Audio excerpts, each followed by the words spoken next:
Hello, this is Amir Shahata with another quick tip on the LUTF.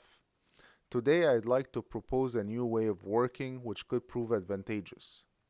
We all learn the waterfall model at school. I don't know about you, but in practice it is never that clean. It's a lot more iterative.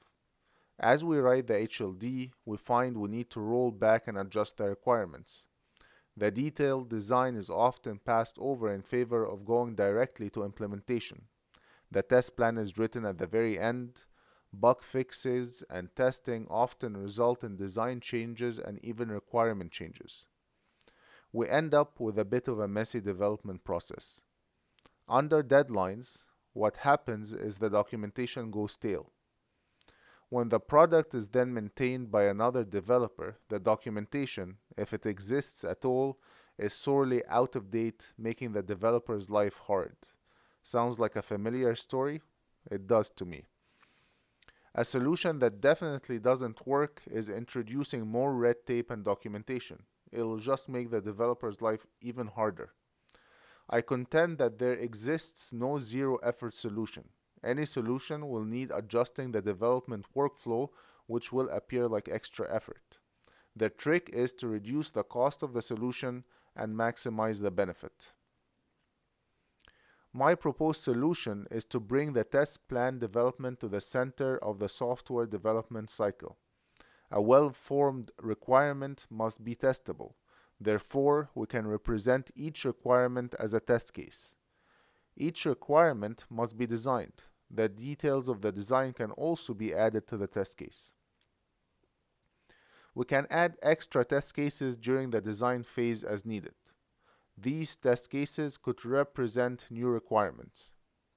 When we move to implementation, either after the design phase is completed or in parallel, we can still add extra test cases.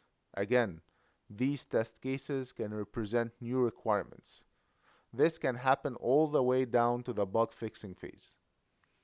Once the feature is complete, we should have a set of test scripts which represent the requirements, test plan, and parts of the design. We can conceivably then extract all the information needed for these documents. Let's now imagine that all these test scripts, which include the requirements, the details on how the requirements will be designed, and the test case description, are LUTF test scripts. We can use the LUTF to automatically extract all this information from the test scripts and generate our documentation. As you can see, we no longer need to keep three different documents: a requirements document, an HLD document, and a test plan document. With this workflow, the requirements, design, and the test plan are collapsed into one form, the LUTF test scripts. From the test scripts, we can generate our documents. I believe this reduces the overhead and increases our chances of keeping documentation consistent with the implementation. Of course, life is always more complicated than it appears on paper. Diagrams and other mediums might be needed to explain the requirements and the design, which cannot be included in a text-only form. However, my argument is that the above process can alleviate much of the required document maintenance. Let's take the requirements document as an example.